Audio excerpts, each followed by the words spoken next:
이 시간에는 왕을 아련하라 마태복음 강의 6번째 시간으로 광야에 외치는 자의 소리라는 제목으로 말씀을 나누겠습니다.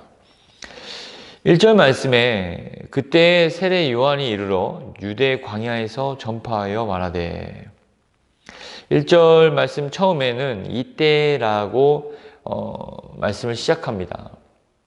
여기서 이때란 예수님이 나사렛이란 동네에 도착하신 그 때가 아니라 예수님이 사역을 막 시작하려는 그런 때, 그러니까 사생애를 마치고 공생애를 시작하려는 그때를 말하고 있습니다.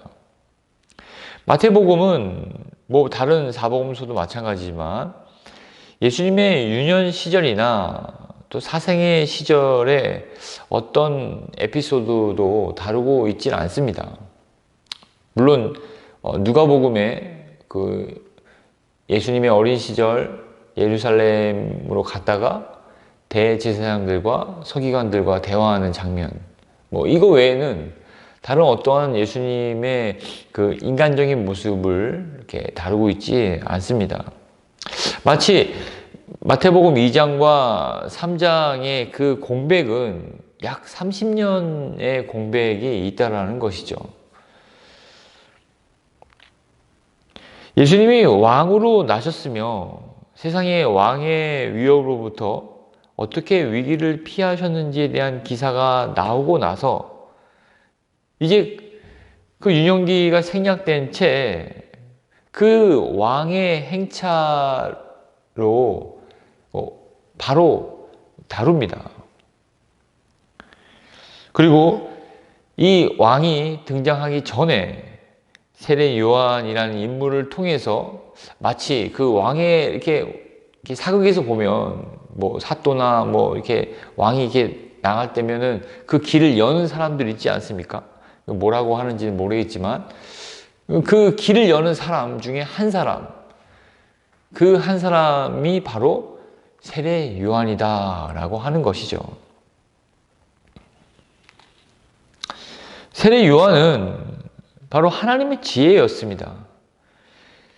왜 그러냐면 예수 그리스도의 사역이 본격적으로 이루어지기 시작했던 시기는 그러니까 매우 오랜 공백기를 거친 그런 시기였습니다. 어떻게 보면 말씀의 암흑기, 말씀의 이렇게 가뭄, 그 기간이 400년 동안이나 이어져 왔던 그런 때였기 때문에 사람들에게 있어서는 하나님에 대한 인식은 우리를 버린 자, 이제는 말씀하지 않으신 분, 그런 인식이 굉장히 짙은, 실제로 이스라엘 백성은 나라를 잃은 채 계속 강대국의 시달림을 받으면서 속국으로서 계속 그런 입장에서, 그런 입지에 놓여 있었기 때문에 더욱 하나님에 대한 어떤 소망을 이뤄져 가고 있는 그러한 때에 바로 세례 요한이라는 나팔수, 왕의 길을 여는 사람을 앞장 세워서 왕의 행차를 준비하는 그런 하나님의 지혜였다는 것입니다. 다시 말씀드리자면 그런 긴 어둠을 뚫고 메시아가 이 땅에 오심을 알리는 그 신호탄을 쏘아 올린 사람이 바로 세례 요한이었던 것입니다. 세례 요한의 사역지는 유대 광야였습니다. 사람이 아무도 없는 그런 풀 몇 폭이 있고 가시나무만 서 있는 그런 횡행한 광야라기보다 인적이 드문 한적한 시골이라고 생각하시면 되겠습니다. 아니, 이왕이면 왕을 이렇게 알리는, 왕의 행차를 알리려면 예루살렘과 같은 그런 큰 도시로 가야 하지 않겠나라는 생각을 하겠지만 세례 요한은 그러지 않았습니다. 오히려 적은 수의 사람들이 있는 그런 유대 광야에서 사역을 시작했다는 것입니다. 이것은 무엇을 말합니까? 바로 도시의 사람이나 시골의 사람이나 똑같이 죄인이다. 그것을 우리에게 말씀하고 있다는 것입니다. 도시는 더 유혹거리가 많아서 더 많은 죄를 짓고, 시골은 도시에 비해서 유혹거리가 적기 때문에 죄를 덜 짓는다라고 하는 그런 편견을 깨트리고 있다는 것입니다. 시골에 있는 작은 소수의 사람일지라도 천국의 복음이 필요하며 천국의 복음이 필요한 죄인들이라는 것입니다. 2절을 보겠습니다. 회개하라, 천국이 가까이 왔느니라. 세례 요한의 외침은 매우 단순했습니다. 회개하라, 천국이 가까이 왔느니라. 그리고 세례 요한의 메시지는 매우 단순했을 뿐만 아니라 매우 강렬했습니다. 왕으로 오신 예수 그리스도를 천국 자체로 보고 있습니다. 예수 그리스도가 왕으로 오심을 이 땅에 선포하고 있는데, 천국이 저기 있으니까 우리가 천국으로 가야 한다라는 메시지가 아니라 예수님 그리스도를 바로 천국 자체로 보시고 천국 자체로 보고 그 천국이 우리에게 오고 있다라고 놀라운 메시지를 선포하고 있다는 것입니다. 예수 그리스도가 왕으로 오심을 이 땅에 알리고 있는데, 세례 요한은 모든 세상의 사람들이 예수 그리스도가 통치하는 왕국의 백성임을 깨우쳐주고 있다는 것입니다. 그리고 예수 그리스도가 통치하는 나라의 백성이 되기 위해서는 반드시 회개가 필요하다는 것을 촉구하고 있다는 것입니다. 그리고 세례 요한은 천국이 오고 있다라고 하는 그런 약간 시적인 그런 표현을 사용하고 있습니다. 너무 멋진 표현이라고 생각이 듭니다. 하나님의 은혜가 우리에게 어떻게 임하고 있는지를 우리에게 잘 나타내 주고 있다는 생각이 드는 매우 훌륭한 표현이라고 볼 수 있습니다. 만약 세례 요한이 여러분 회개하고 천국을 찾아가십시오 라고 했더라면 과연 천국을 찾아갈 수 있는 사람이 몇이나 있었겠습니까? 우리는 모두 양 같은 존재라서 그릇 행하는 그러한 존재이지 않습니까? 그래서 너희들 알아서 천국을 찾아가라 라고 한다면 천국을 정확히 보고 찾아갈 수 있는 사람이 얼마나 되겠습니까? 정말로 예수 그리스도가 이 땅에 오셔서 눈에 보이는 하나님으로 우리 앞에 나타나신 것은, 우리에게 오신 것은 너무 큰 은혜라는 사실을 다시 한번 깨닫게 해주는 그런 세례 요한의 외침이라고 볼 수가 있겠습니다. 3절입니다. 그는 선지자 이사야를 통하여 말씀하신 자라. 일러스되 광야에 외치는 자의 소리가 있어 이르되 너희는 주의 길을 준비하라. 그가 오실 길을 곧게 하라 하였느니라. 세례 요한은 자기 정체성을 태어난 고향이나 또 자기 부모님이나 또 자기 적성이나 재능에서 찾지 않고 성경에서 찾았습니다.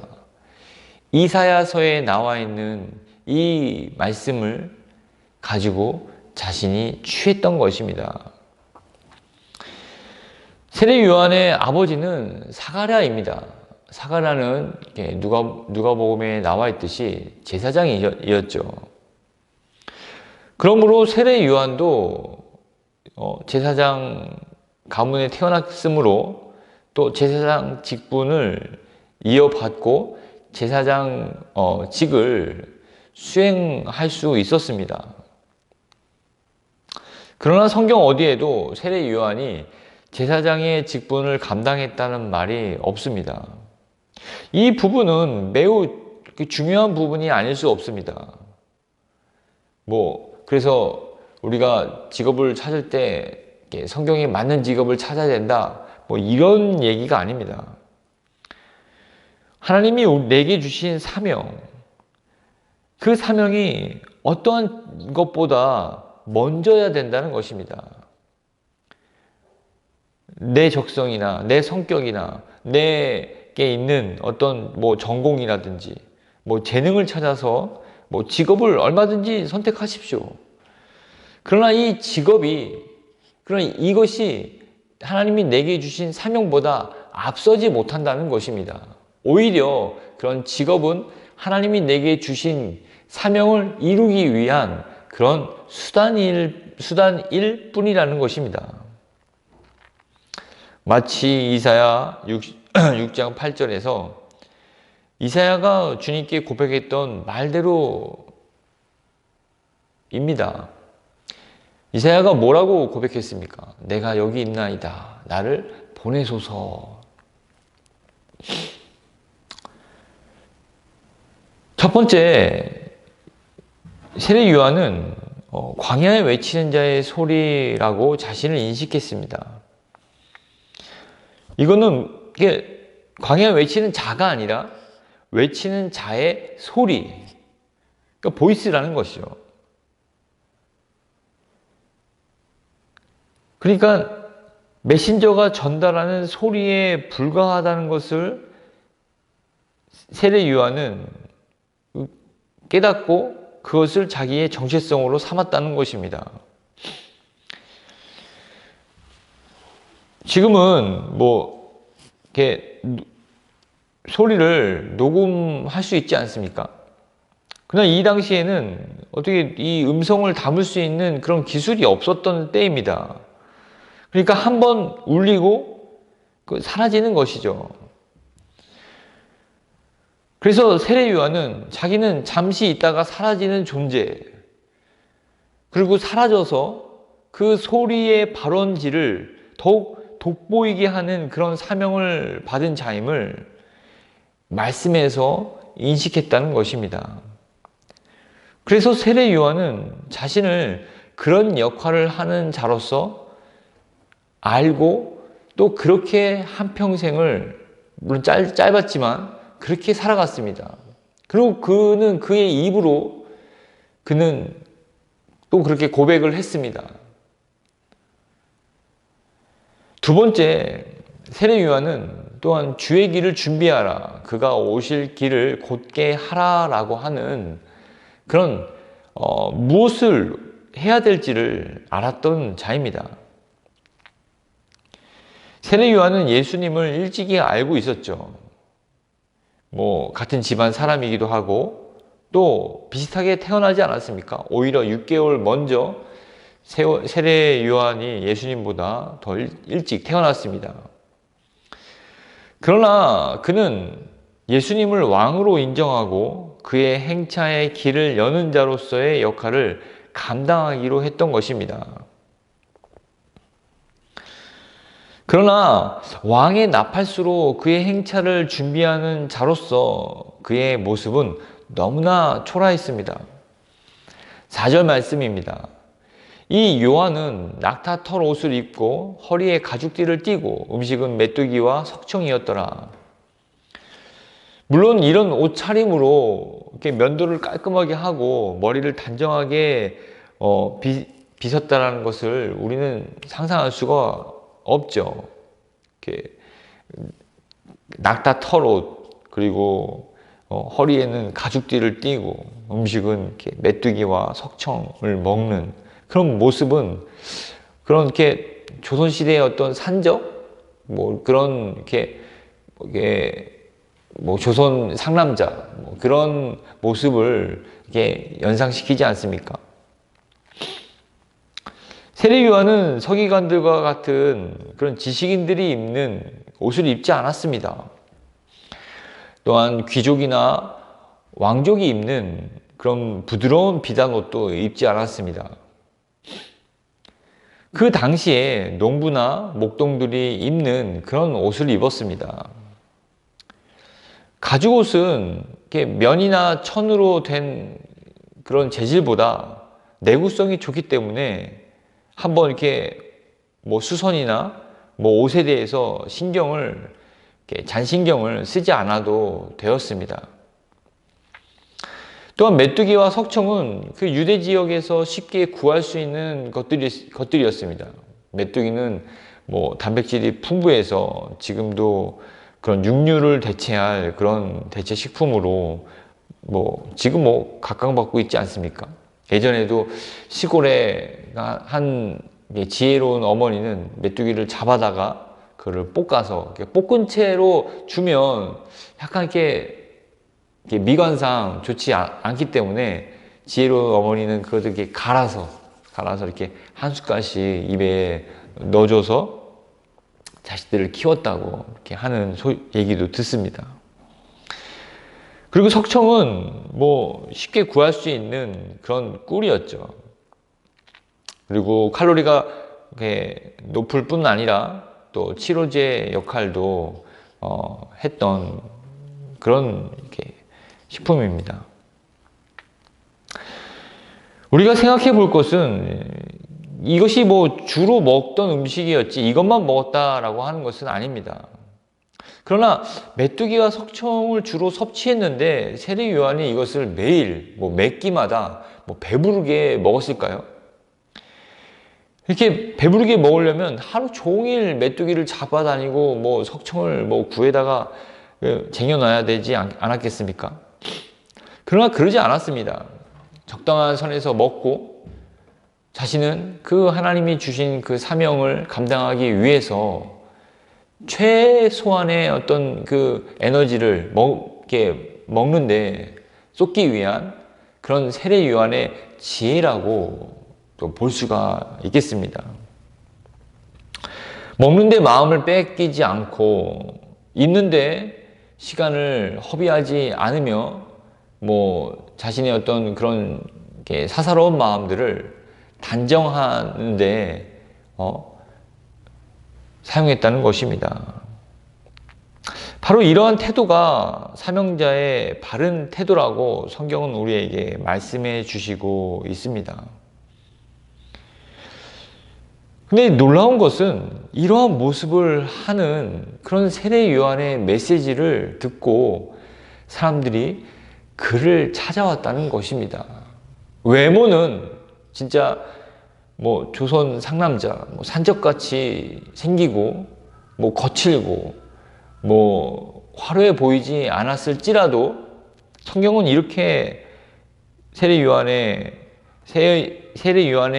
영향력을 이렇게 말해주고 있습니다. 이때 예루살렘과 온 유대와 요단강 사방에서 다 그에게 나와 자기들의 죄를 자복하고 요단강에서 그에게 세례를 받더니, 이러한 세례 요한의 모습을 통해서 하나님은 우리에게 말씀해 주시는 것은 신자는 겉으로 드러나는 외형보다 그의 말, 곧 메시지가 그가 누구인지를 결정한다라는 것을 오늘 이 새벽 시간에 우리에게 말씀해 주시고 계시다는 것입니다. 좀 익숙한 메시지죠. 이것을 좀 더 구체적으로, 좀 더 우리가 와닿게 이렇게 말씀드리자면 잎사귀와 열매를 구분하라는 것입니다. 세례 요한이라는 나무의 잎사귀는 매우 볼품 없었습니다. 매우 단촐했습니다.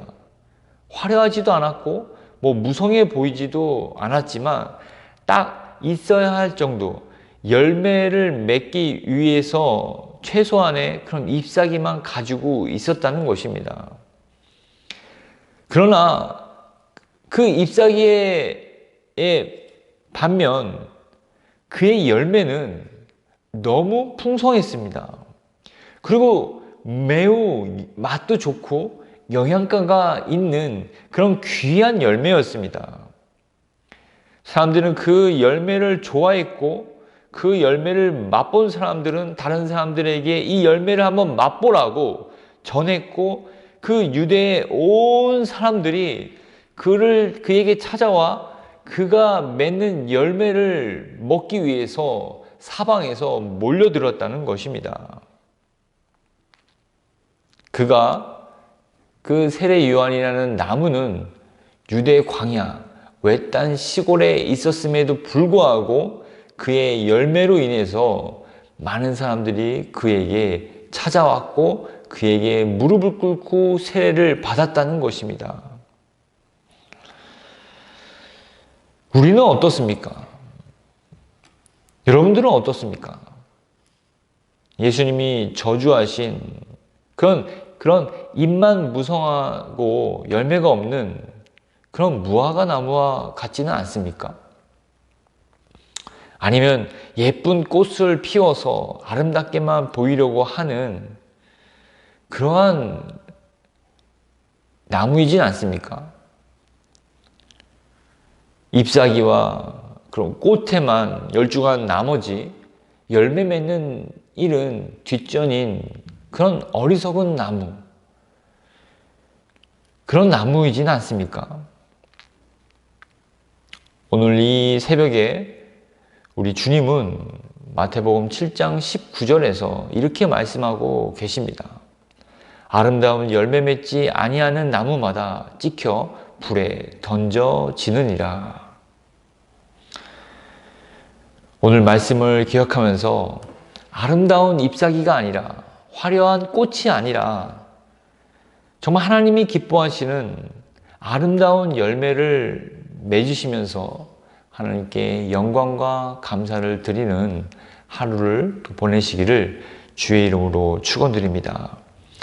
기도하겠습니다.